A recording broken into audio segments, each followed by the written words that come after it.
नमस्कार आणि सुस्वागतम.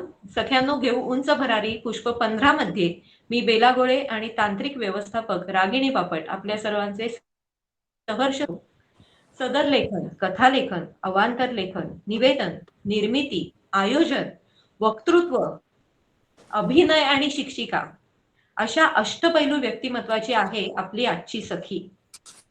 आगामी व्यक्तिमत्व लाभलेल्या सौ उमा विसुभाऊ बापट यांचं स्वागत आहे. नमस्कार Umatai, welcome to the show. नमस्कार. नमस्कार. आजच्या परिसंवादाचा विषय आहे कुटुंब रंगले साहित्यात.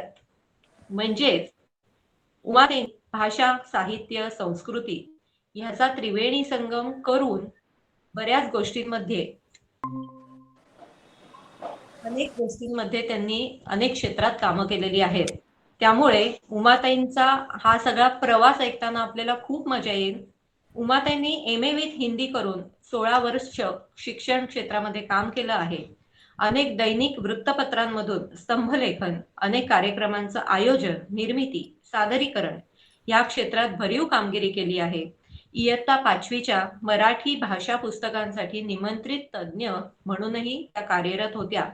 त्याचबरोबर अनेक यशस्वी प्रकल्प त्यांनी हाताळले आहेत. तर लगेचच आपण उमाताईंचा हा प्रवास हळूहळू उलगडत जाणार आहोत. तर आपण सुरुवात करूया तुमच्या बालपणापासून. उमाताई, काय सांगाल? बालपण म्हणजे तसं थोडंसं कष्टाचं, थोडं पण मजेचं. कष्ट होते पण मजा होती. आणि घरात खूप साहित्याची आवड होती आमच्या. माझे वडीलही पेशाने शिक्षक होते, नंतर मुख्याध्यापक होते. आणि जनरली काय म्हणजे मला तो किस्सा आहे ना एक माझा, तो बऱ्याच मुलांना मी शाळेत जेव्हा जाते ना तेव्हा त्याही मुलांना सांगते, आता तुम्हाला पण म्हणजे सांगू इच्छिते की पालक असतात ना, त्या पालकांना एक थोडस असं की तो काय म्हणतो आपण काहीतरी देऊन जाणारा किस्सा आहे जो माझ्या बाबतीत घडला. बरं. शाळा चालू झाली, पहिलीत प्रवेश, आणि त्यावेळेला काय शाळा छोटस गाव, शाळा एकच तिथे, आणि शिक्षक आणि विद्यार्थ्यांचे पालक यांचे चांगलं कम्युनिकेशन असायचं. आणि त्यामुळे पहिलीच आम्ही शाळेत अगदी जायला लागलो. माझा मामी भाऊ माझ्या एवढाच, तोही आमच्याकडेच राहायचा. आम्ही दोघं शाळेत एकत्र जायचो, एकत्र यायचो. चालू झाल्यानंतर एक 8-10 दिवसांनी वेळापत्रक मिळालं. आणि त्या पहिल्या वेळापत्रकाची इतकी गंमत आली की आम्ही दोघं पळत पळत घरी आलो आणि वडिलांच्या हातात माझ्या वेळापत्रक दिलं. माझ्या वडिलांनी ते काय नाही, शांतपणे छानपैकी घेतलं, ड्रॉवर मध्ये ठेवून दिलं त्यांनी. आणि नंतर संध्याकाळी ज्या वेळेला पायरीवर बसून आम्ही ते गोष्टी सांगायचे आम्हाला, त्यावेळेला ना त्यांनी माझ्या हातामध्ये एक असं दुसरं वेळापत्रक दिलं. लिहिता वाजता कुठे येते त्यावेळेला. म्हटलं, हे काय आहे, तुला शाळेने दिलं ना तसं हे तुला मी घरी दिलेलं वेळापत्रक आहे. म्हटलं, ह्याच्यात काय लिहिलंय? तर काही लिहिलं नाहीये, मी जशा तुला गोष्टी सांगतो आहे आता थोडे दिवसांनी तुला लिहिता वाचता येईल, मग तू काय गोष्टी वाचायच्या आहेत या वर्षात ते लिहून दिलं यात. वाव. आणि मग हा प्रवास असाच चालू राहिला होता वाचण्याचा. ते खूप ऐकवायचे आणि खूप वाचायला लावायचे. म्हणजे दरवर्षी जेव्हा छान वाचता यायला लागलं 2री-3री पासून, ते दरवर्षी शाळा सुरू व्हायच्या वेळेला एक पुस्तकांचा द्यायचे. ती माझी भेट असायची दरवर्षाची, आणि वर्षभरात ती पुस्तकं सगळी वाचायची. नंतर एक 7वी-8वीत गेल्यावर वही आली त्याच्याबरोबर, की त्या वहीमध्ये लिहायचं की आपण जे वाचलं पुस्तक, त्या पुस्तकातलं आपल्याला काय आवडलं, कोणता विचार आवडला तो लिहायचा. 8वी-9वीत गेल्यानंतर त्यांनी आणखीन सुरू केलं की तुला आवडला तो विचार आहे ना, मग आपण जेवायला बसल्यावर तो विचार तू आम्हाला सांग. अरे वा. रात्री झोपण्यापूर्वी त्या विचारावरती तुला काय लिहावंसं वाटतं तू लिही, एक वाक्य लिही पण तू लिही. आणि इथून माझ्यातली जी लेखिका घडली ती इथून घडली. तेच ना, कमाल आहे. बाळकडू हा, कारण म्हणजे इतर पालक खूप स्वप्न बघतात, माझी मुलगी डॉक्टर होईल, माझा मुलगा अमकं होईल, तमकं होईल. माझ्या वडिलांनी एकच स्वप्न बघितलं होतं, माझी मुलगी लेखिका होईल, बस. आणि तेच एक त्यांनी फक्त डोक्यात घुसवलं होतं की तुला लेखिका बनायचं.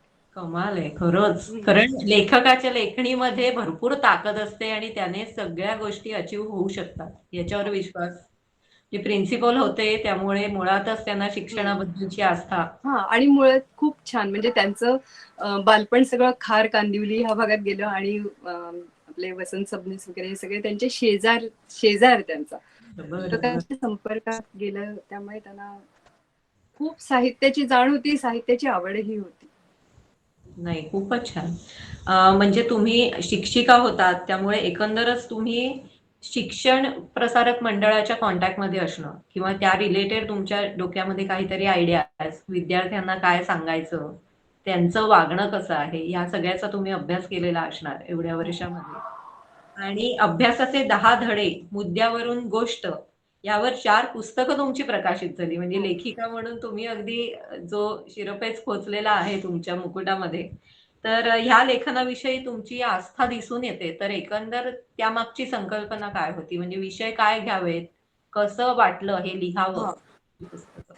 कसं सांगते, हे विषय जे होते म्हणजे अभ्यास धडे, हा तर एक पुस्तक हे असं आहे की शिक्षिका असताना मला असं वाटायचं कशासाठी म्हणजे पेपर तपासणं हा प्रकार मला अजिबात आवडायचा नाही, खरं खरं हो. सांग, नाही खरं. अजिबात नाही आवडायचं. आणि रिझल्ट करणं तयार, निकाल पत्रक तयार करणं हे मला अजिबात आवडायचं नाही. का? अरे त्यांच्या आपण वह्या तपासूया, ते कसे झालेत ते बघूया, आणि एक असं डोक्यात काहीतरी असायचं.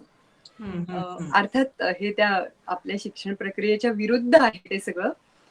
त्याचं मूल्यमापन वगैरे हा जो काही भाग आहे, पण ही परदेशात ही कन्सेप्ट राबवतात आज, म्हणजे हो, आपल्याकडे अजून नाही ती. खरं आहे. पण एक एक करताना असं माझ्या लक्षात यायचं की अरे हे तर खूप चांगल्या पद्धतीने वर्गात एक्सप्लेन करतो, हं, पेपरमध्ये नाही लिहित तो. हं, मला तपासताना जाणवते की अरे नाही, हे हं. म्हणजे ह्यालाही येत आहे पण त्यांनी लिहिलं नाहीये. हां, बरोबर. असं असे खूप होते, आणि मग अशा विद्यार्थ्यांवरती ना खूप प्रयोग केले मी. आणि हो. अर्थात हे प्रयोग म्हणजे माझ्या पुरते, मला आज म्हणजे माझा भाऊ वगैरे पण म्हणतो की तू ते प्रयोग त्यावेळेला पब्लिसिटी का नाही केलीस, की तू आमच्यावरती हे प्रयोग करायचीस. माझा भाऊ सुद्धा विद्यार्थी आहे, पण तू का करायची नाहीस, केले नाहीस अशी पब्लिसिटी. त्यावेळेला काय असं डोकंही नव्हतं, आणि पब्लिसिटी करायची आहे हे अजिबात डोक्यातही नव्हतं. जस्ट बाबा तुला हे आलं पाहिजे. अशा बरेच प्रयोग, म्हणजे यातला एक छोटासा प्रयोग सांगते. एक विद्यार्थी होता माझा, नाव नाही घेत आता फक्त, की त्यांनी कविता काही केल्या, इंग्लिश विषय होता शिकवण्याचा, काही केल्या, त्याची कविता पाठ होईना, आणि कविता अगदी साधी होती, 1 2 बकल माय शू. हं. ही साधी साधी कविता, त्याची काही केल्या पाठच होईना. आणि हो. त्यावेळी जुनी इंग्रजी होता, आताच स्पीकिंग कोर्स आहे, त्यावेळेला जुना इंग्रजी रायटिंग कोर्स होता तो, हां. ती लिहायला पण असायची पेपरमध्ये. हो. मग बाबा रे, तू आज घरी जायचं आणि फक्त तू 10-11 वेळा म्हणून म्हणून ही कविता लिहायची, बरं. एवढं. आणि त्या कवितेवरती म्हणून म्हणून कविता लिहिल्यानंतर बाबांची सही घे किंवा आईची सही घे, आणि उद्या ती वही मला दाखव. बरं. आणि झालं, दुसऱ्या दिवशी त्यांनी बाबांची सही घेऊन ती वही दाखवली, मला कविता पण म्हणून दाखवली. अरे वाह! संध्याकाळी दुसऱ्या दिवशी त्याचे वडील, आई आणि तो आमच्या घरी आले. म्हटलं काय झालं? तर म्हणे नाही, ही जी शिक्षा आहे ना, ही परफेक्ट शिक्षा आहे. 4 वेळा कविता लिहिल्यानंतर त्याला कविता म्हणता येत होती, आणि पुढच्या कविता त्यांनी न बघता लिहिल्या. किती छान. हा, नाही खरं. म्हणजे हे असे प्रयोग त्या अभ्यासाच्या अभ्यासाचे 10 धडेमध्ये आहेत. आणि त्यामध्ये एक असं एक प्रयोजन आहे वापरलेलं, की पूर्वी आमची जी पुस्तकं होती, आता तुम्ही सुद्धा खूप पुढच्या पिढीतल्या आहात आमच्यापेक्षा. आमची जी मराठीची बालभारतीची पुस्तकं होती, एकेका म्हणजे लेखनाचा एक एक प्रकार, बखर पासून आम्हाला सगळं असायचं, सगळं आणि असायचं. एक एक प्रकार तो आम्हाला वाचायला अभ्यासाला दिलेला असायचा. तसे प्रकार 10 दिलेले आहेत लेखनाचे. म्हणजे खूप सर्वांगीण भाषेविषयीचं सगळं ज्ञान तुम्हाला मिळत होतं आणि त्यामुळे परफेक्ट कळायचं, की कोणतं काय-काय पॅटर्न्स असतात. म्हणजे आजही अभ्यासाचे 10 धडे पुस्तक विकत घेतात पालक. आजही विद्यार्थ्यांचा ज्यावेळेला फोन येतो पालकांचा, त्यावेळेला मला मजा वाटते, की हां, आपण लिहिलं, हे चांगलं केलं. खरंय, खरंय. तर तेच एका शिक्षिकेसाठी अत्यंत मानाचा क्षण म्हणजे निमंत्रित तज्ञ म्हणून नियुक्ती होणे. म्हणजे एकंदरच तुम्ही बालभारती, सुलभ भारती, सुगम भारती या अभ्यासक्रम ठरवणे ह्या कमिटीवर होता. ठरवण्याच्या कमिटीवर नव्हते, आणि हे शिक्षिका म्हणून मिळालं नाही. शिक्षिका म्हणून मी जी होते, मी नोकरी सोडली त्याला आज 22 वर्ष झाली. अच्छा, बरं. मी नोकरी पूर्ण केली नाही. अच्छा. हा हा. तर कारण नोकरीमध्ये लिमिटेशन्स येत होती, ही बाहेर जाणं, इतर कार्यक्रम करणं वगैरे हे होत नव्हतं. आणि मुख्य मुलीला कुठे ठेवायचं हा प्रश्न आला ज्या वेळेला ती मोठी झाली, 8वीत आली. बरं बरं. नोकरी त्यावेळेला 7वीत आली, नोकरी सोडून दिली. ओके. आणि पण हे जे मी जे कार्यक्रम करते मुलांसाठी हम्म.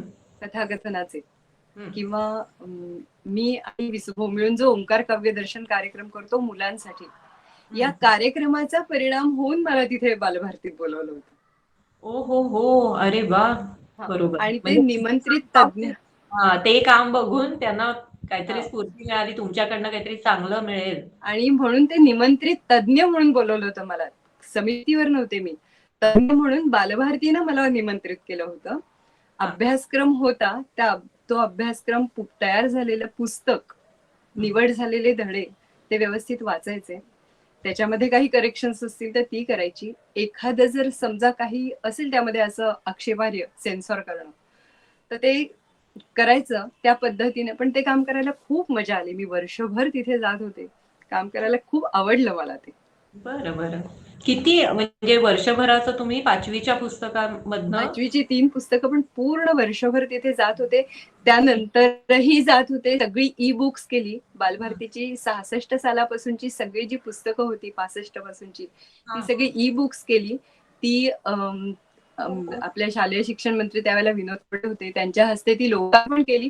इथपर्यंत सगळं कामात माझा सहभाग होता आणि याचा मला आनंद आहे. काम पण त्याच्यामध्ये येतं, म्हणजे सगळ्या तज्ञ, ते तांत्रिक तज्ञ, म्हणजे एज्युकेशन मध्ये सुद्धा तेवढाच तुमचा अधिकारी. त्यामुळे त्यात आणि तिथे राहून आणखीन एक गोष्ट करायला मिळाली मला, की ज्या वेळेला व्हर्च्युअल ट्रेनिंग द्यायचं होतं, टीचर्स व्हर्च्युअल ट्रेनिंग, एक तर फेस टू फेस ट्रेनिंग पण द्यायचं होतं आणि व्हर्च्युअल पण. या फेस टू फेस ट्रेनिंगला पण आणि व्हर्च्युअलला पण मराठी कविता जी बालभारतीच्या पुस्तकात आहे, ही कविता कशी शिकवायची आहे हे सांगण्याची एक चांगली संधी मला मिळाली. ग्रेट. म्हणजे टॅक्टफुली मुलांना आवडेल अशा पद्धतीने कसं शिकवणं, याचं ट्रेनिंगही तुमच्याकडनं त्यांना ते मला महत्वाचं. तीही संधी मिळाली. अरे वा. आणि केंद्रीय सेन्सॉर बोर्डच्या पॅनल मेंबर म्हणून तुम्ही काम पाहिलंय, तर एकंदर हे काम तर खूप जबाबदारीचं असणार. तर काय निकष असतात त्याच्यामध्ये? त्याच्यामध्ये निकष मुळात सर्टिफिकेशन असतं, त्यामध्ये UA आणि त्या दृष्टीनं लँग्वेज, व्हिज्युअल्स हे सगळं त्यामध्ये बघितलं जातं. आणि स्क्रिप्ट असतं तुमच्या समोर, 1 लाईन तुमच्या समोर असते. आणि ऑफिसर आणि 4 मेंबर असतात, 2 लेडीज 2 जेंट्स. आणि तुमच्या हातामध्ये सर्वस्वी असतं की तुम्ही प्रेक्षकांसमोर चांगलंच जाऊ द्यायचं आहे. हो ना. नाही, कारण हल्ली जे हॉटस्टार आणि ह्या वूटवर वगैरे ज्या सिरियल, म्हणजे त्यांना सेन्सॉर नाहीच आहे ना, आपले सिनेमे सेन्सॉर होतात.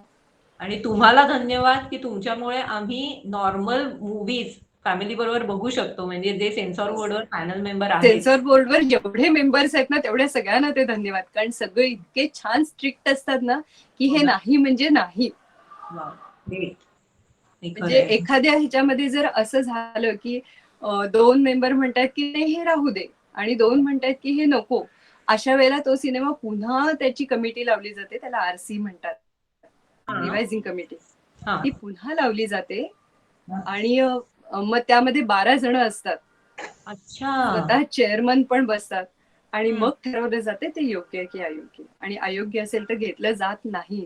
तो सिनेमा जर अयोग्य असेल तर तो सेन्सॉरही होत नाही, तो रिजेक्टही होतो, असंही होतं. म्हणजे एखाद्या सिनेमाचं किती वेळ लागतो, म्हणजे आता सेन्सॉर बोर्डचं काम हे कधी सुरू होतं? आता एक मूवी तयार झाला पूर्ण, ती पूर्ण मूवी तयार झाली, सगळं एडिटिंग वगैरे पूर्ण झालं की ती प्रथम सेन्सॉरला येते मूवी. बरोबर. सेन्सॉर होते जशी आहे तशी. बरोबर. म्हणजे ती मूवी जर 4 तास असेल 4 तास, 3 तास असेल 3 तास, जशी असेल तशी मूवी येते. बरं बरं. म्हणजे काय म्हणू आपण त्याला, की सुधारित न काहीही त्याच्यामध्ये बदल न करता, जे काही बदल न करता येते. आणि जे सेन्सॉर बोर्ड जे बदल सांगतं ते तो जो प्रोड्युसर असतो त्याला ते बंधनकारक असतं की ते बदल करून मूवी परत दाखवायची असते. याला किती वेळ जातो, म्हणजे किती कालावधी असतो तुम्हाला जजमेंटसाठी? 3 तासाची तर मूवी असेल तेव्हा तो तो जो पिरियड कमिटीचा आहे आणि त्यानंतर आमचं डिस्कशन, हा. आम्ही देऊ ते जजमेंट. नंतर त्यानंतर दिग्दर्शक प्रोड्युसर जे आलेले असतील त्यांच्याशी काय असेल ते डिस्कशन. साधारण म्हणजे 2 तासाची मूवी असेल तर 3-3.5 तास धरून चालायचं. हा, म्हणजे त्याच्यावर लगेचच तुमची चर्चा होते आणि लगेचच चर्चा होते.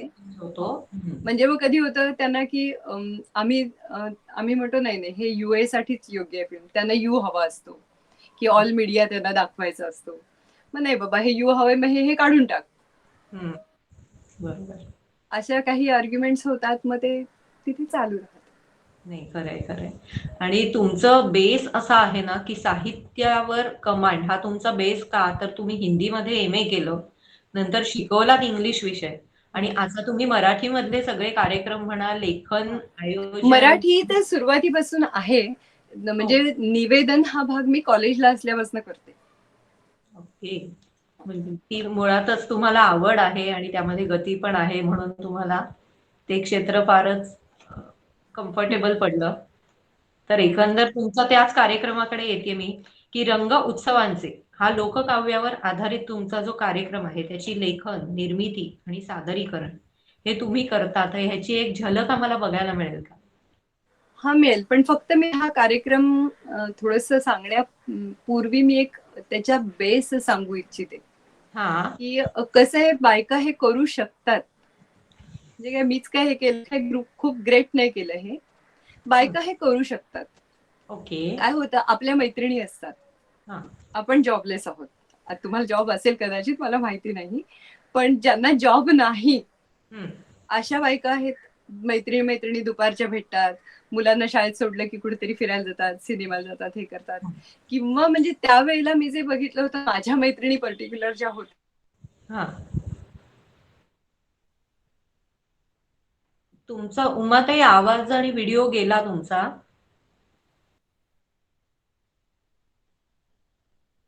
हॅलो, सॉरी, हा टेक्निकल. दिवस, हा मध्ये कट झालं ना. कट झालं. तुम्ही परत सांगा. हा, की मुलांना एकदा माझ्या शाळेत. ज्या मैत्रिणी पर्टिक्युलर होत्या की मुलांचे डबे दिले, नवऱ्याचा डबा दिला, ह्या रिकाम्या झाल्या. हो मग हो. टीव्ही लावून बसायचं, मस्तपैकी झोपा काढायच्या किंवा काहीतरी आपले शेजारी पाजारी गॉसिपिंग, हा सगळा हे होतं. आणि मग नंतर नंतर असं झालं की अरे काय, तू ये ना, तू ये ना आमच्याकडे, तू ये ना आमच्याकडे. अरे आमच्याकडे ये म्हणजे बस जस्ट गप्पा, मग ह्यात काही मला फारसा रस नाहीये. बरोबर, प्रॉडक्टिव्ह पाहिजे काहीतरी. हा, मग मी म्हटलं की ठीक आहे, आपण एकत्र आहोत ना, आपण काहीतरी एकत्र मिळून करूया. हा. ठीक आहे, मिळून करूया. मग काय करूया, मग आमच्याकडे ते एवढं साहित्य आहे, त्यात बरोबर. लोकसाहित्यही होतं आणि माझ्या वाचनात होतं, म्हणजे की एवढं वाचलेलं होतं मी की हे सगळं आपल्याकडे आहे. सरोजिनी बाबरांची ऑलमोस्ट सगळी पुस्तकं आमच्याकडे आहेत. त्यामुळे हा, सरोजिनी बाबरांच्या पुस्तकाचा आधार घेऊन तो रंग उत्सवांचे कार्यक्रम सुरू केला. अच्छा. की ह्या सगळ्या मैत्रिणींना घेतलं, ह्या कधीही किती स्टेजवर छान. एकदाही शाळेच्या आयुष्यात कधीतरी समूह नृत्यात असतील तेवढ्याच, बाकी नाही कुठेही त्यांचा सहभाग नव्हता. ह्या सगळ्या माझ्या मैत्रिणींना घेऊन हा रंग उत्सवांचे कार्यक्रम चालू केला. मग हा बरोबर. कार्यक्रम, त्यामध्ये सगळे सण बांधले, गुढीपाडवा ते होळी. हा. ओके. वा, मस्त. हा, आम्ही सुरुवात पाडव्यानी करायचो आणि पाडव्यानी करायचो त्याही पेक्षा आम्ही असं करायचो, मग त्यावेळेला काही गाणी जी होती, काटा लगासारखी गाणी त्यावेळेला खूप हिटवर होती, जे ती शाळेतली 3-3 वर्षाची मुलं त्याच्यात डान्स करायची. हा. बालवाडीतली मुलं सुद्धा त्याच्यावरती डान्स करायची आणि हे कुठेतरी खटकायचं तिथे, परीक्षक म्हणून किंवा अध्यक्ष म्हणून, गेस्ट म्हणून, कधी चीफ गेस्ट मधून वगैरे बोलवलं ना, तर खटकायचं हे कुठेतरी. मग हा आपण कार्यक्रम कसा करूया, मग त्यासाठी एक बेस घेतला, संस्कृती, प्रकृती आणि विकृती. विनोबांचं एक वाक्य आहे बघा, विनोबाजींचं, की भूक लागल्यावर खाणं ही संस्कृती, भूक नसताना खाणं, विकृत. सॉरी, भूक लागल्यावर खाणं ही प्रकृती आहे, भूक नसल्यावर खाणं ही विकृती आहे, आणि आपल्यातला घास दुसऱ्याला देणं ही संस्कृती आहे. बस हे एक वाक्य घेतलं आणि प्रकृती, विकृती, संस्कृती आणि विकृती ही 3 कॅरेक्टर उभी केली. बरं बरं बरं. अरे वा. आणि ही 3 कॅरेक्टर हा कार्यक्रम पुढे घालवतात. अच्छा, अशी म्हणजे एक ते संकल्पना. सूत्रसंचालक, ते 3 कॅरेक्टर्स 3 सूत्रसंचालक. कॅरेक्टर ते सूत्रसंचालन. त्यापैकी संस्कृती आहे, ती जुनं सगळं सांगते, प्रकृती आहे ती तो कार्यक्रम पुढे घालवते, आणि विकृती आहे ती विघ्न आणते. वा. आणि ह्या दोघी मिळून पुन्हा तो कार्यक्रम चालू करतात. असं ती एक कन्सेप्ट होती. तो कार्यक्रम केला, त्यातली संस्कृती मी करायचे. आणि मग संस्कृती करताना एक हे सांगायचं, म्हणजे आता एक पूर्वी आपल्या एक श्रावणामध्ये कहाण्या वाचन व्हायचं. हो हो. मग कहाण्या आता मुलांना माहिती नाही, काही ठराविक घरातून कहाणी वाचन होतं, नाहीतर होत नाही ते कहाणी वाचन. मग तो एक आम्ही कहाणी वाचनाचा भाग तिथे घेतला होता. स्टेजवर अक्षरशः गणपतीची कहाणी वाचायचो आम्ही. आणि हे व्हायचं. मग कहाणी वाचण्यापूर्वी ती संस्कृती सांगते, ती विकृती देते, काय ते पुस्तक उडवून देते असं करून. तर अगं नाही, ह्यामध्ये खूप चांगले संस्कार आहेत. हे काय भाकड कथा आहेत. आता तो राजा राजपुत्र आहे का? राजा राजपुत्र नाहीये ना. आणि मग तो सासराच आहे, तो सुनेचं मुंडकं कशाला उडवेल? विकृती येते. बरोबर. मुंडकच उडवतो ना. मग ही संस्कृती प्रकृती दोघी, प्रकृती येते, ती म्हणते अगं नाही, यामध्ये चांगलं काय आहे ते बघ.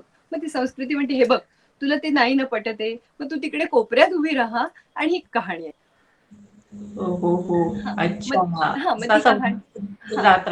मग ती कहाणी ती वाचत राहते, ही कहाणी वाचत राहते, आणि मग ती प्रकृती तेवढ्यात काही जणींना घेऊन येते. मग ती कहाणी गणपतीची वाचली तोपर्यंत गणपती आणायचा असतो.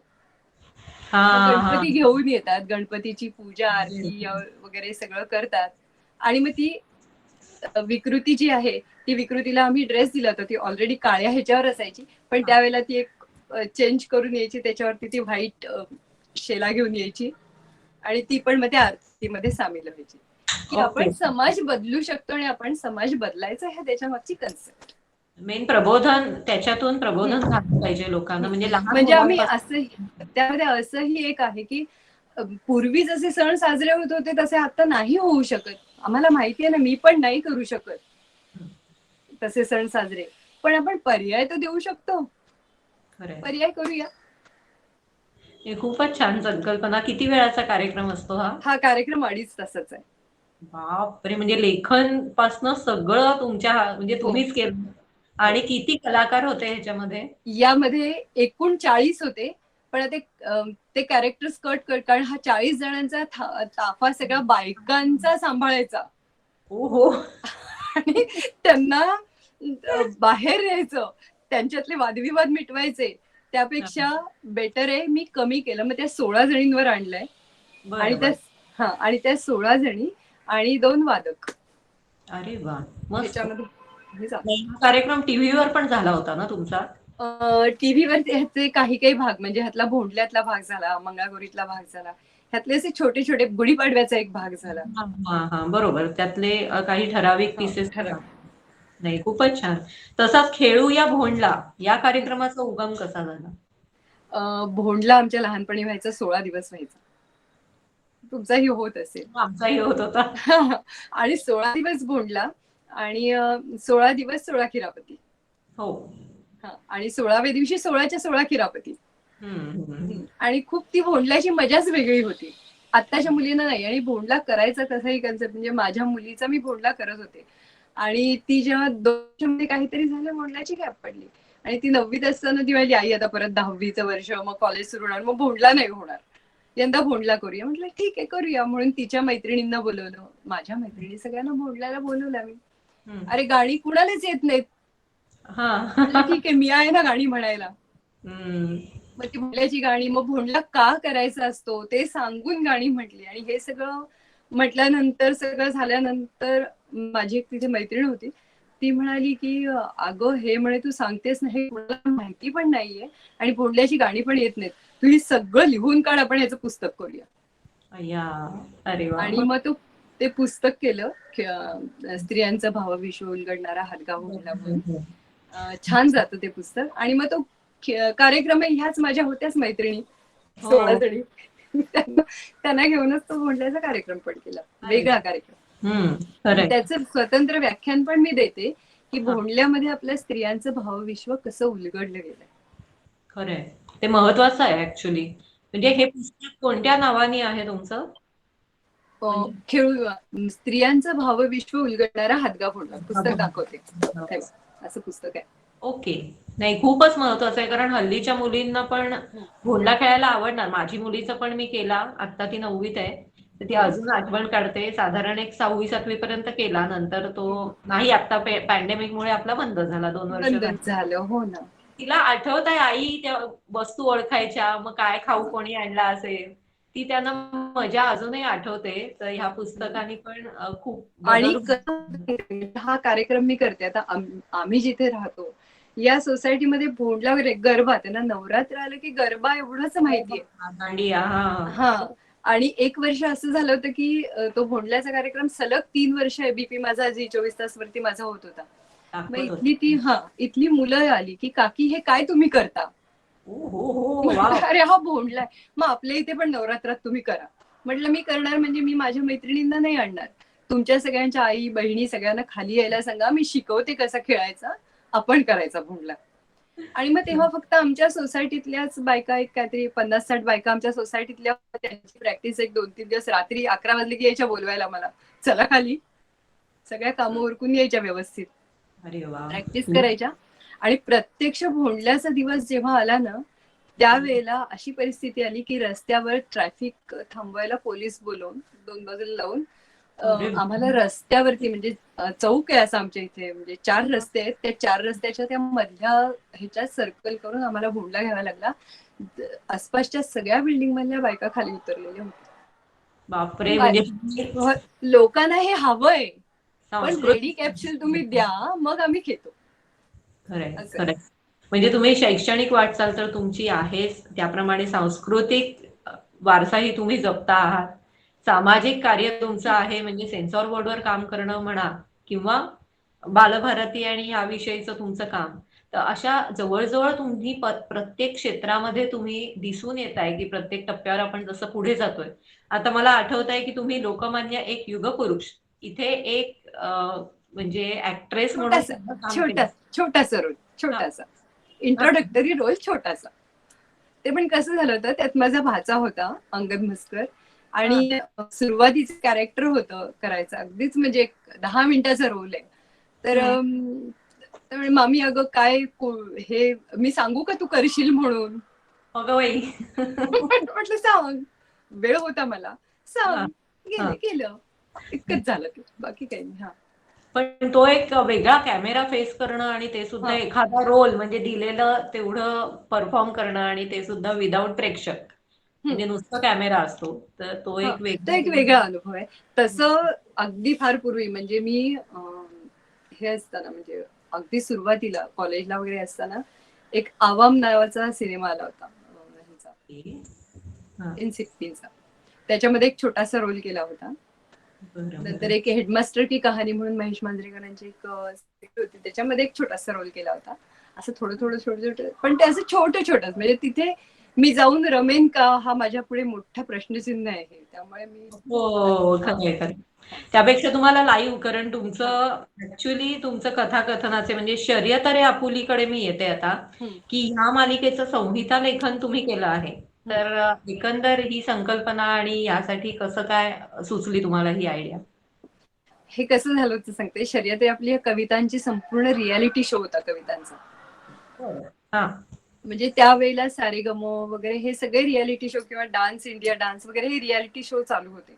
हां. आणि असं झालं की साहित्यावर जर रियालिटी शो नाहीच आहे कुठे, मग चला बरोबर. आपण करूया. बरं, बरं. हं, हं. मग आम्ही असाच एक कार्यक्रम अमरावतीला विसुभोंनी केला होता. टक्का कोणी दिला नावाचा केला होता. अशी शर्यत ठेवली होती त्यामध्ये, 4 ग्रुप आणि त्यांच्यामध्ये कॉम्पिटिशन. पण मग असंच आपण काहीतरी करूया ह्या ह्यानी मग करत गेलो, ती कन्सेप्ट डेव्हलप करत गेले. आणि मग एक सूत्र सापडलं त्यामध्ये मला, की बरं. विसुभोंनी संचालन करायचं त्याचं, हां, आणि आपल्याकडच्या कविता ऐकवत कवितांचे वेगवेगळे प्रकार हाताळायचे, 3 कवींना बोलवायचं, आणि त्या कवींना कवितेवरचा अभ्यास किती आहे हे पण शेवटच्या ह्याच्यात बघायचं. मग त्यासाठी आम्ही चिठ्ठ्या टाकून ठेवले होते एका बाउलमध्ये. हं, चिठ्ठी उचलायची आणि त्या प्रश्नाचं उत्तर द्यायचं. हं. बऱ्याच बऱ्याच कवींना बोलवलेल्या त्या प्रश्नाचं उत्तर आलं नाही. हो, हो, हो, हो. आणि यशवंत देव आपले यजमान परीक्षक होते, आणि पाहुणे परीक्षक म्हणून अगदी विजया अवॉर्ड पासून सगळेजण येऊन गेले. फमू शिंदे येऊन गेले, रामदास फुटाणे येऊन गेले, विठ्ठल वाघ येऊन गेले, सगळे सगळे येऊन गेले, ज्येष्ठ सगळे येऊन गेले. आणि सगळ्यात शेवटचा जो भाग होता फायनल, त्याला परीक्षक होत्या आपल्या नीलाताई सत्यनारायण. त्यांनी तर म्हणजे इतकं सुंदर की आयत्या वेळेला विषय दिलेली कविता करायची होती आणि त्यांच्या डोक्यात ते कुठून आलं कुणास ठाऊक. त्यांनी एका कविता सांगितलं, मला ना पुनवेचा चंद्र, म्हणजे तो पुनवेचा चंद्र म्हणजे पुनवेचाच चंद्र पाहिजे, मला ह्याच्यावरच कविता पाहिजे. आणि म्हणजे छान कविता त्याच्यावरही झाली आणि ज्या कवींनी सादर केली त्यांनी वटपौर्णिमेवरती केली, ती तर फार सुरेख झालं, छान आली, मजा आली त्याची. अरे वा, खूपच कल्पक आयडिया होती. म्हणजे ऍक्च्युली असं मनात येणं म्हणजे. आणि त्या दुर्दैव कसं पण सांगते तुम्हाला, त्याचे जवळजवळ दूरदर्शनवरती 52 भाग मंजूर होते. पहिल्या 16 भागांना आम्हाला स्पॉन्सर मिळाले. हावरे बिल्डर्सनी स्पॉन्सरशिप दिली, कारण त्यांनाही साहित्यात खूप रुची आहे, त्यामुळे त्यावेळी सगळे भाग मी स्पॉन्सर करतो. त्यामुळे दुसरा स्पॉन्सर बघायलाच नाही लागला. त्यांनी केलं 2 भाग पितांबरीने केले आणि पुढच्या भागांना स्पॉन्सरर दुर्दैव इतकं की साहित्यिक कार्यक्रमांना स्पॉन्सरर मिळत नाही. खरंय खरंय, मिळालं तर फार तुटपुंज्या ह्याच्यात मिळतो. नाही, एक प्रश्न थोडा जाणून घ्यायला आवडेल की एखादी सिरीज करायची म्हटली, आता आयुष्य तुम्ही हा 52 भागांचा तयार आहे, तर साधारण किती भाग आपले तयार पाहिजेत तर टीव्ही कडनं अप्रुव्हल मिळतं? तुम्हाला एक प्रोमो द्या, एक प्रायमरी एक एपिसोड तुम्हाला करून द्यावा लागतो. ओके.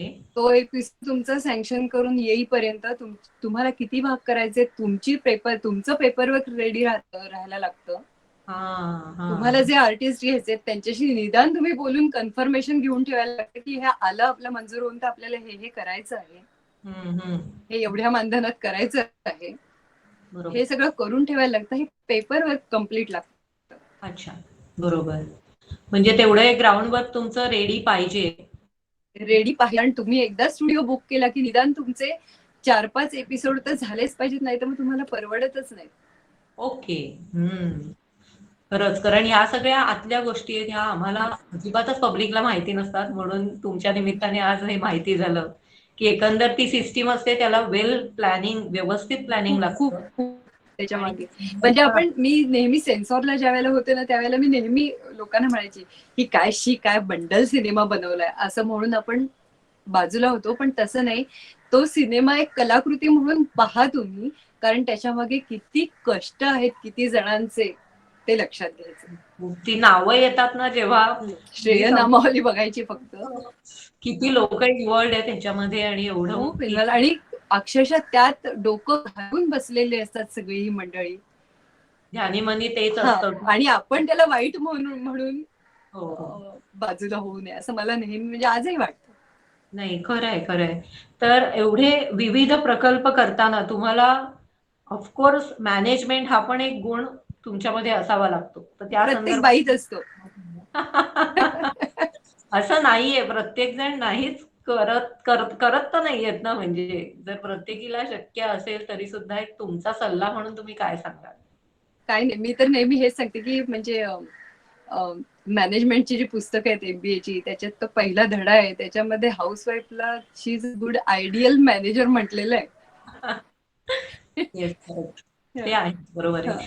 तर या क्षेत्रामध्ये गती असेल तिथे त्या बाईने विचार करा. आता घरामध्ये नाही का मॅनेज, आता आपली जुनी आजी वगैरे आठवा, किती छान मॅनेजमेंट होती तिची.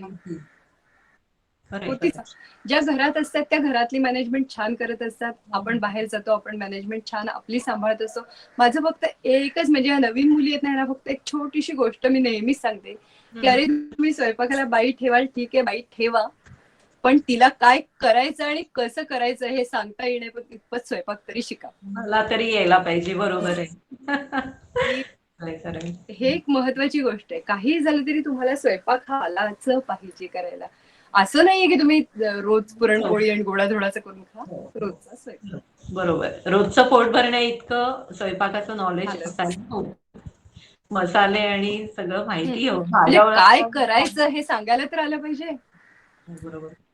तर ह्याच्या पुढे मी येते आता तुमच्या लेखनाकडे, स्तंभलेखन. की दैनिक तरुण भारत, दैनिक मुंबई टाइम्स, दैनिक सामना अशा आघाडीच्या वृत्तपत्रांमधून तुम्ही सदर लेखन केलंय.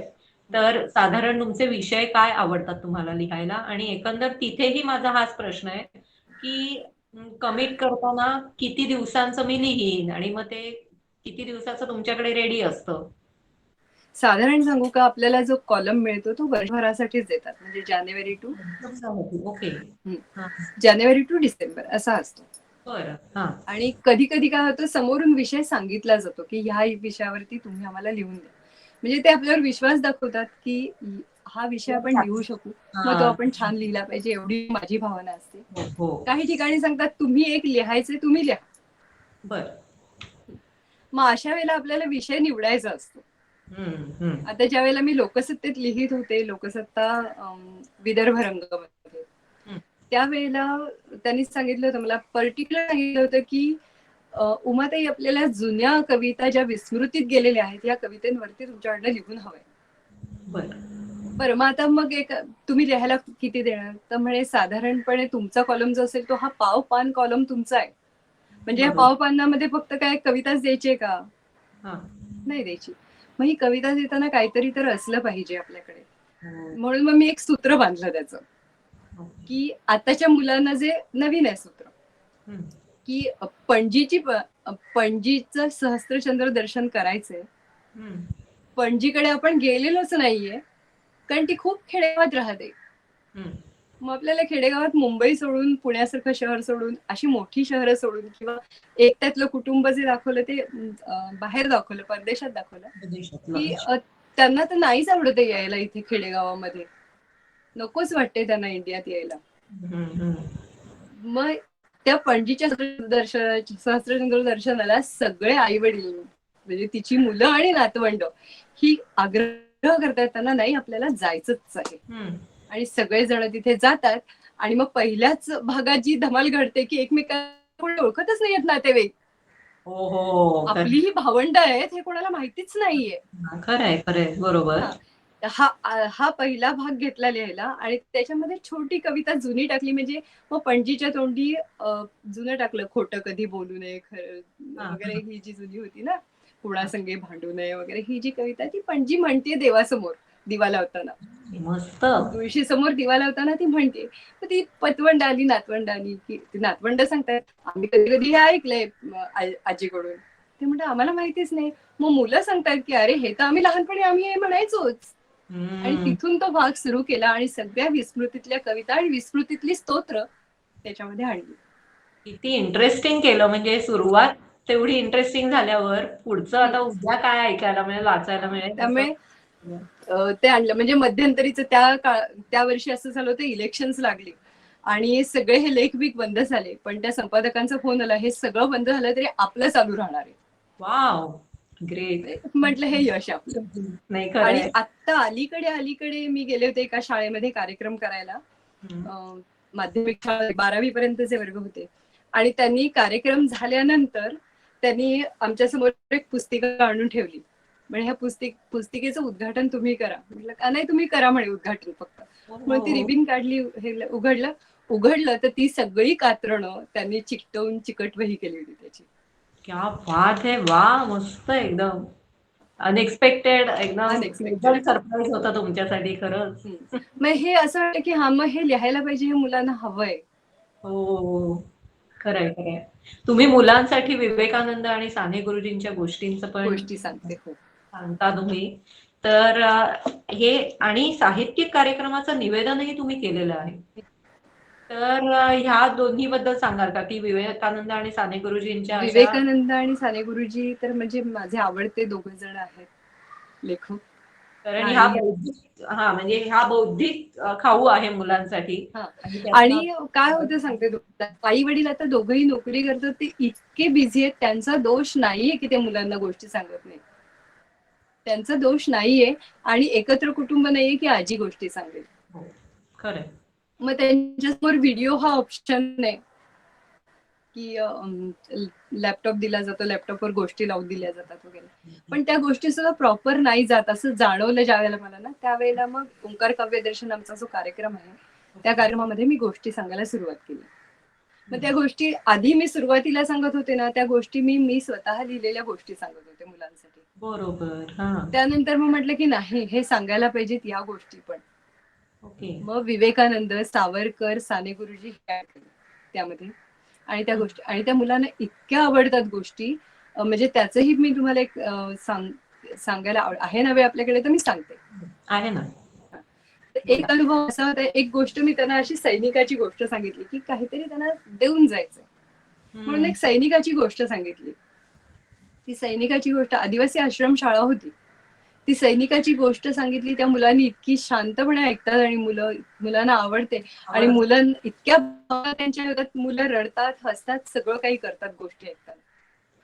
आणि सगळं झालं नंतर मग सगळं आभार प्रदर्शन हे ते चाललेलं होतं. ते चालू असताना त्या शिक्षकांना तो एक मुलगा तिथला उठला आणि त्या शिक्षकांना म्हणाला, मला आभार मानायचं. मग ते म्हणाले, बाबा ते देतातच ना, आणि त्यांना प्रोत्साहन देतातच त्या आदिवासी मुलांना. तर तो उभा राहिला, आभार वगैरे सगळे व्यवस्थित मानले त्यांनी, आणि म्हणाला, मी इथे आज उभा राहिलं एवढं की शाळांमध्ये, आश्रम शाळांमध्ये मला उमा मावशी म्हणूनच ओळखतात सगळेजण. उमा मावशींनी आज आम्हाला ही गोष्ट सांगितली आणि मी आता ठरवलंय की मी 10वी झालो की मी शाळेत जाणार आणि मी सैनिक होणार. क्या बात आहे, केवढा इम्पॅक्ट त्याच्यावर, म्हणजे इम्पॅक्ट हा होतो. आणि म्हणून मग इथे मी थांबले नाही, गोष्टी सांगत फिरायचं. मानधन हा मुद्दा दुय्यम, जे मिळेल ते, पण हे फिरायचं. म्हणजे आणि ऍक्च्युली तुमच्या सांगण्यामधनं सुद्धा त्याला ते इफेक्टिव्ह वाटलं, आणि एकाने जरी ह्या गोष्टीबद्दल विचार केला तरी त्यातनं 10 मुलं तयार होऊ शकतात. तुमची शिक्षिका म्हणून त्याच्या मागची संकल्पना पण तेवढीच विचार. म्हणजे एका शाळेत एक मुलगा ह्याप्रमाणे झाला, किती शाळा आहेत आपल्या महाराष्ट्रामध्ये, एवढे सैनिक तयार होऊ शकतात ना. नाही, खूपच स्तुत्य म्हणजे प्रकल्प, उपक्रम तुम्ही सुरू केला. आणि ह्याच्याबद्दल की साहित्यिक कार्यक्रमाचं निवेदन, हा काय कन्सेप्ट आहे? साहित्यिक कार्यक्रम म्हणजे सांगते, काही ठिकाणी आता छोटी छोटी संमेलनं होतात. शिक्षकांचं साहित्य संमेलन, छोटं 50 कवींचं साहित्य संमेलन, किंवा एखादा विषय असतो, पाऊस विषय, ह्या पाऊस विषयाच्या साहित्याचं संमेलन, किंवा एखादं आता विषय विडंबन कविता ह्यांचं संमेलन. विडंबन कविता लिहिण्यासाठी एखादा विषय दिला गेलाय, त्याचं ह्याचं स्पर्धेचं बक्षीस वितरण आहे आणि त्याचं सूत्रसंचालन आहे. अशी सूत्रसंचालन. अच्छा अच्छा. म्हणजे ऍक्च्युली ना तुमच्याकडे तेवढी माहिती हवी, त्याबद्दलचे ज्ञान हवं, तरच तुम्हाला वाचन हवं. तुमचं वाचन असेल आणि वाचन असेल ना, तर तुमची भाषेला एक प्रवाह असतो. आणि तो प्रवाहच अशा गोष्टींना खूप महत्वाचा असतो. तुम्ही विविध क्षेत्रात बोला. म्हणजे कसं सांगते मी, की हा मराठी ठीक आहे, मराठी आता आपण म्हणतो की हे चॅनलवरचं मराठी, बातम्यांवरचं मराठी सुद्धा, का आपण स्वतः चुका काढतो की या मराठीचं. आम्ही दोघं तर असं म्हणतो की अरे मराठी बोलतात ना, मराठी बोलतात हेच खूप आहे, मराठी बोलू तर दे. सुधारणा करायला पाहिजेच. तुम्ही जेव्हा प्रेक्षकांसमोर किंवा आपण लोकांसमोर जातोय तेव्हा आपण जी भाषा वापरतोय ही भाषा चांगली असली पाहिजे. प्रमाण भाषा असली सगळंच आहे. सावित्रीबाई सुद्धा प्रमाण भाषा शिकल्या होत्या. जेव्हा त्यांनी ज्ञानदानाचं काम सुरू केलं त्यावेळेला त्या सुद्धा स्वतः प्रमाण भाषा शिकून प्रमाण भाषेतच शिक्षण देत होत्या. मग हा मुद्दा आम्ही का नाही लक्षात ठेवत? हा मुद्दा आम्ही लक्षात ठेवला पाहिजे. खरंय. तुम्ही एवढ्या विविध क्षेत्रामध्ये काम केलेलं आहे, कारण तुमचे पैलू आत्ताच उलगडलेले आहेत सगळे. तर ह्या क्षेत्रात काम केल्यानंतर एक व्यक्तिमत्वामध्ये तुमच्या काय फरक जाणवला, काय बदल घडला, सांगा. कुठेही गेलं तरी बुजायला होत नाही. अच्छा. आणि आहे, आत्मविश्वास वाढतो आपला. आपण जितकं चांगलं काम करू तितका आपला आत्मविश्वास वाढतो. आणि आत्मविश्वास वाढला की तो आपोआप आपल्या चेहऱ्यावरती नक्कीच. आणि असं काम करत राहिलं ना की आपल्याला थकवा, कंटाळा ह्या होतच नाही. खरंय. आणि असं काम आपण फिरू शकतो, त्यामुळे तो कॉन्फिडन्स आपल्या बॉडी लँग्वेज मधनं रिफ्लेक्ट होत असतो. अगदी अगदी. त्यामुळे म्हणजे म्हटलं ना, तुम्ही मगाशी मॅनेजमेंट म्हणालात ना, की हे जे सगळं आपण ह्यामध्ये असलो ना, ह्या सगळ्या क्रिएटिव्हिटी करत असलो ना, की तो स्वयंपाक पण आपल्याला क्रिएटिव्ह वाटायला लागतो. हो हो, खरंय. रुटीन मध्ये एक बदल आला, काहीतरी हा, आपण active काम की केलं आपल्याला. हा, त्यामध्ये पण आपली प्रयोगशीलता येते, जास्त हो, वाढते. खरंय खरंय. नक्कीच. तर मृदुभाषी आणि विनम्र स्वभावाच्या उमाताई, तुम्ही नवीन पिढीला काय संदेश द्याल? म्हणजे आता आपण म्हटलं की मराठी भाषा ही थोडी आपल्याला आता अशुद्ध वाटायला लागली, की हम्म. टीव्हीवर आपण ऐकतो किंवा प्रोग्राम्स मधनं ऐकतो. तर त्या संदर्भात तुम्हाला आत्ताच तुम्ही म्हणालात की थोडं भाषेवर लक्ष दिलं पाहिजे सगळ्यांनी. पण नक्कीच. अजूनही त्यांना थोडंसं प्रोत्साहन मिळावं म्हणून तुम्ही काय सांगाल? की काही ऐकत जा किंवा वाचत जा जास्त. या संदर्भात तुम्हाला काय सांगायला आवडेल? मी परत माझ्या लहानपणीचं एक उदाहरण सांगेन. आता हां. तर म्हणजे ते व्हास्ट आहे. आमच्याला टेप रेकॉर्डर होता आमच्या लहानपणी. तुमच्याही लहानपणी असेल कदाचित. कॅसेट्स असायच्या हो. फिरायच्या. आणि आम्ही ज्या वेळेला 8वी 9वीत वगैरे आलो, त्यावेळेला वपू काळे, पु. ल. देशपांडे ह्यांच्या कॅसेट्स किंवा दमा मिरासदार, विया बुवा ह्यांच्या कॅसेट्स कथाकथनाच्या खूप बाजारात आल्या होत्या. आणि त्यावेळेला माझ्या वडिलांनी या सगळ्या कॅसेट्स खरेदी केल्या होत्या आणि रात्री जेवण झाली, झोपण्यापूर्वी म्हणजे आता गादीवर अंग टाकायचं की ते कॅसेट लावायचे, ऐकायचं आणि झोपायचं. हं, हं. तुमच्या मेंदूमध्ये ती मराठी, ते शब्द, तो ओघवतेपणा, ते विचार ते तुमच्या मेंदूत राहतात. आणि तिथून तुमचा प्रवाह जो आहे तो घडत राहतो. आणि जितकी तुम्ही भाषा एखादी ऐकाल, हं. तितकी चांगली बोलू शकता. जितकी चांगली बोलू शकाल, तितकी लिहू शकता. खरंय, खरंय. कारण आता म्हणजे वाचायला आपल्याला वेळ नाहीये ना. मग ऐकूया. ही मुलं सुद्धा काय करतात, जाताना मोबाईल कानाला हो. आयपॉड घालून ऐकत असतात ना. मग खरं. ते ऐकत असताना प्रत्येकाने आपल्या मातृभाषेतलं जे साहित्य आहे ना, ते ऐकावं. आणि आता अवेलेबल आहे सगळं. आहे, अवेलेबल आहे. सगळं Googleवरती अवेलेबल आहे. काय नाही असं नाहीये. तर खरंय. हे आपल्या प्रत्येकाने आपल्या मातृभाषेतलं साहित्य ऐकावं.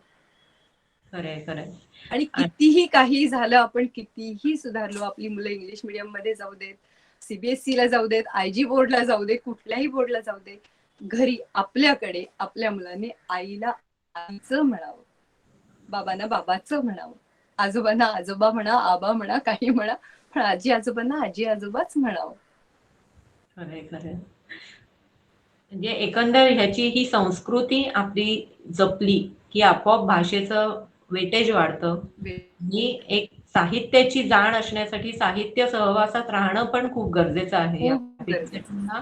किंवा आपल्या कोणत्याही म्हणजे लहान मुलं म्हणा, आता 40शीतली लोकं म्हणा, 60शीतली लोकं.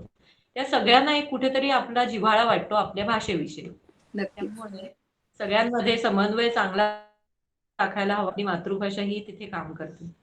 आणि मातृभाषा काम करते. आणि बक्षीस देताना पण म्हणजे पालक हे करूच शकतात ना. एखादं पुस्तक आपल्या मुलांनी जे आपल्याला हवंय की वाचावं वाटतंय, त्यांनी दिलं त्याला बक्षीस. नाही खरंय. महागडं काहीतरी खेळणं देण्यापेक्षा हो, हो. असं पुस्तक. बक्षीस द्यावं ना, पुस्तक बक्षीस द्यावं की मला वाचावं वाटतंय. खरंय, खरंय. त्याच्यानंतर मी शेवटचे 2 प्रश्न घेईन. हं. एक म्हणजे तुम्हाला बकेट लिस्ट काय आहे तुमची? आता तुम्हाला फ्युचरमध्ये काय प्लॅन्स आहेत? लग्नामध्ये काय करायचं अजून बाकी आहे का? आहे ना. फ्युचरमध्ये ना, माझ्या ना आता सध्या ही नात आहे छोटी घरात, म्हणून माझं थोडंसं सगळ्यातच खंड आणि बाहेर कार्यक्रम हे कोविडमुळे बंदच आहेत, त्यामुळे ते होत नाहीत. ऑनलाईन जे होतात ते. पण माझं ना 3-4 कादंबऱ्यांचं लेखन अगदी पूर्ण झालेलं आहे. म्हणजे अरे, त्या आता मला प्रकाशित करायच्या आहेत. अरे वाह! मस्त. ऑल हे आहे. हं. हं. आणि एक म्हणजे आपण हे असतं ना, चातुर्मास सुरू होतो. हां. मग चातुर्मासात आपण उपक्रम करतो ना, असा एका चातुर्मासात मी एक उपक्रम केला होता, बरं. की माझ्या डोक्यात एक कन्सेप्ट आली होती. हां. Ghost image. बरं. घोस्ट इमेज ही कन्सेप्ट जी आहे ना, ही आपल्याकडे म्हणजे तशी भारतात अजून त्याच्यावर फारसं लिहिलं गेलेलं नाहीये हां. घोस्ट इमेज वरती. पण नाही. परत इंग्रजी भाषेतलं साहित्य वाचाल ना तुम्ही, तर हं. त्याच्यात घोस्ट इमेजवर खूप लिहिलं गेलंय, खूप लिहिलं गेलंय. आणि तो एक मानसिक आजार आहे घोस्ट इमेज. बरं, तर बरं. ह्याच्यावरती मी ठरवून एक सूत्र बांधलं आणि रोज एक त्याच्यावरती लिहित होते. मध्येच असं झालं चतुर्मासामध्ये काहीतरी खंड पडला. मी कार्यक्रमांना गेले म्हणा मला नक्की आता आठवत नाही या क्षणाला, पण तो खंड पडला आणि ते 52 भाग होऊन माझं पुढचं राहिलं यायचं ते पूर्ण करायचे. बरं, वा, होईल ते होईल. एक नवीन थोडस लिहायचं आहे. तुमच्या मनातल्या सगळ्या कल्पना पूर्ण आणि होत आमचा जो सईचा कार्यक्रम आम्ही चालवतो, दोघं जणच करतो. सई बोल ना काही, सई बोल ना काही, असा एक कार्यक्रम आम्ही दोघं जण करतो. बरं. तो कार्यक्रमाला आम्हाला आता फुल प्लेज करायचं ज्या वेळेला हे सुरू होईल सगळं. मी विचारणारच होते तुम्हाला की विसुबाई आणि तुम्ही अशा दोघांचा एक कार्यक्रम तुम्ही केलात तर किती छान होईल.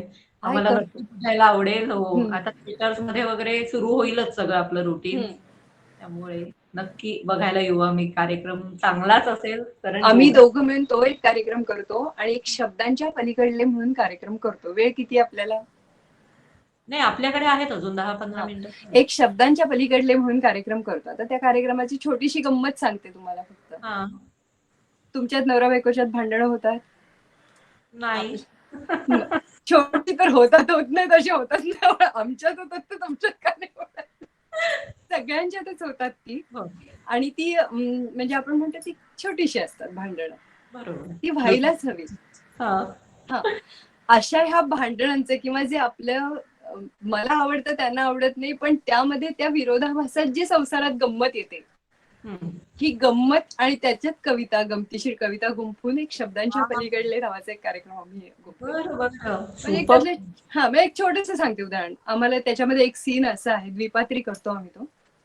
त्याच्यामध्ये एक सीन असा आहे की आम्हाला बाहेर जायचंय, हे एकदम रेडी आहेत, कारण काय झब्बा अडकवायचा, विजार अडकवली निघाले ना, त्यांना काय मी येते ह्याच्यातनं 2 साड्या घेऊन येते, 2 ड्रेस घेऊन येते. आता साडी नेसू का ड्रेस घालू, सांगा ना मला, पटकन सांगा, मला पटकन तयार व्हायचंय. ते म्हणतात अगं आपल्याला पोहोचायला तिकडे फक्त 10 मिनिटाचा कार्यक्रम सुरू होईल आणि तू अजून तयार नाही झाले. मला आता तुम्ही पटकन सांगा मी साडी नेसू की ड्रेस. मग हे सांगतात ठीक आहे तू ड्रेस घाल. मग परत 2-4 ड्रेस घेऊन येते, ह्यातला कुठला घालू सांगा ना. हे प्रत्येक घरात घडतं, माझ्याच घरात घडतं असं नाही. कुठला घालू सांगा ना. बरं, हे खूप विचार करतात, असं दाखवतात बाबा हा बघतात हा बघतात. शेवटी ते सगळे ड्रेस माझ्या एका हातात देतात आणि ठेवतात, म्हणतात शांतपणे सांगतात तू जो ठरवलायस ना तोच घाल. प्रत्येक घरात घडतं ना. म्हणजे नवरा सांगतो पण आपल्याला वाटत असतं ते आपण घालून रिकाम होतो आणि चालू पडतो. असे छोटे छोटे जे किस्से आहेत ना असे गुंफून त्याच्यामध्ये कविता कार्यक्रम आहे, कविता त्याच्यामध्ये घेतलेले आहे आणि पूर्ण विनोदी होता तो कार्यक्रम. छान होता. छान आहे. किती वेळाचा आहे तो? 2.5 तासाचा. 20 तासाचा आहे. ग्रेट. आणि मेन म्हणजे विसुभाऊंना एवढ्या कविता मुखोद्गत आहेत की ते सांगतात, म्हणजे इंटरव्ह्यू मध्ये मी ऐकलं त्यांच्या की पूर्ण 45 तास ते मुखोद्गत कविता प्रेझेंट करू शकतात, इतकं भांडार आहे त्यांच्याकडे. आणि आत्ताच 40 वर्ष कार्यक्रमाला कुटुंब रंगलय काव्य. तर बेसिकली त्यांना पण त्याच्याबद्दल कॉंग्रॅच्युलेशन. आणि 3000 प्रयोग झालेत आणि आम्ही सुद्धा 3,500. पण ही 3,500 संख्या आहे ना, ही कुटुंबाचे 3 तास फुल प्लेज केलेल्या कार्यक्रमांची आहे. हो हो हो. कुटुंबाचा 1 तास कार्यक्रम केला, 1.5 तास केला, कुठे फॅमिली फंक्शन, असे कार्यक्रम ह्यात धरलेले नाहीत. हो हो हो. ग्रेट. आणि एक 16 तासाचा कार्यक्रम झालेला 15 तासाचा ठाण्यामध्ये का कुठेतरी, तो इथेच झाला होता रवींद्रला झाला होता. येस. आणि लंडन मध्ये पण कार्यक्रम झाला होता, सेलिब्रिटी शो 1000 लंडन मध्ये झाला होता. नाही खरंच, म्हणजे बेसिकली मी तुम्हाला म्हणणार होते की दुसऱ्याच्या सावलीत उभं राहिल्यावर स्वतःची सावली कधीच निर्माण होत नाही असं म्हटलेलं आहे कुठेतरी. तर स्वतःची सावली निर्माण करण्यासाठी स्वतःला उन्हात जावं लागतं. तर विसुभाऊ एवढे आज दिग्गज आहेत, म्हणजे त्यांचे कार्यक्रम सगळ्यांना आवडतात आणि ते सुप्रसिद्ध सादरकर्ते आहेतच. पण तुम्ही सुद्धा त्यांना पण सपोर्ट देऊन, पाठिंबा देऊन तुम्हाला स्वतःला सुद्धा तुम्ही घडवलं आणि एक इंडिव्हिज्युअल आयडेंटिटी तुमची पण निर्माण केली. त्याबद्दल सगळ्यात प्रथम तुमचं अभिनंदन. आणि ही खरंच एक अभिमानाची गोष्ट आहे. तर तुमचं आता मी ना एक रॅपिड फायर घेणार आहे. म्हणजे 4 प्रश्न विचारते की त्यातला एक ऑप्शन तुम्ही सिलेक्ट करा आणि आपण कार्यक्रमाच्या शेवटाला पोहोचतोय. त्यापूर्वी तुम्हाला काही अजून सांगायचं असेल तर आवडेल ऐकायला. हा काहीतरी डोक्यात आलं. हा, तर शब्दांच्या पलीकडले कसंच तुम्ही विसवूनचं हे कार्यक्रमाचं पाठांतर वगैरे म्हणालात ना, हा तर कशा अडचणी येतात आणि अडचणीतून चांगलं कसं निर्माण होतं हा ते, की आमचा दापोलीला कार्यक्रम होता, म्हणजे हम्म, कुटुंबाचा कार्यक्रम होता हम्म, आणि लाईट गेले. हम्म, त्यांनी छोटासा ह्याच्यावरती जनरेटरवरती एक मोठा 100चा बल्ब स्टेजवर लावला. हा. आजूबाजूला शेतं होती, पाखरं आली बल्बवरती. ओ एक पाखरू यांच्या तोंडात घशात गेलं. ओ, अरे बापरे. यांना धड ते म्हणे मी एकच करू शकतो, गाऊ शकतो किंवा बोलू शकतो. त्यामुळे आता तुम्ही प्रेक्षकात बसलेले ज्यांनी माझा कार्यक्रम बघितलेला आहे त्यांनी मला प्रश्न विचारा, कविता ऐकवायला सांगा, ती कविता मी ऐकवतो. एक बर. जण उठायला तयार नाही, ही पटकन कुणी उठायलाच तयार नाही. मग शेवटी हे म्हणाली, उमा ये तू, तुला जे काय येतं ते तू जे काय विचारणार आहेस ते विचार आणि आपण हे करू. मी तिथे गेले, मग आम्ही घरी जशा गप्पा मारतो अशा गप्पा, माझं जे पाठांतर आहे ते माझं पाठांतर, असं आम्ही सुरू केलं आणि तो पहिलाच कार्यक्रम आमचा जवळजवळ 4.5-5.5 तासाचा झाला. बापरे. आणि तो कार्यक्रम झाल्यानंतर लोकांनी नाव ठेवलं की हे शब्दांच्या पलीकडचं आहे. क्या बात आहे. बापरे. म्हणून मग तो त्याची हा संकल्पना तुमची हा तयार झाली. म्हणून तो तिथे शब्दांच्या पलीकडले कार्यक्रम सुरू झाला. त्याचं कुठलंही स्क्रिप्ट नाही, आम्ही दोघं असेच तो कार्यक्रम करतो. अगदी सहज गप्पा सहज रंग. गप्पांमध्ये तो कार्यक्रम होतो. हा, म्हणजे ते जे नैसर्गिकरित्या आपल्याकडनं बाहेर पडत जातं, स्पॉन्टॅनियस विचार म्हणा किंवा जे मनात येतं, त्याचं एक वेगळीच मजा असते. आणि तुम्ही दोघंही तेवढ्याच ताकदीचे आहात.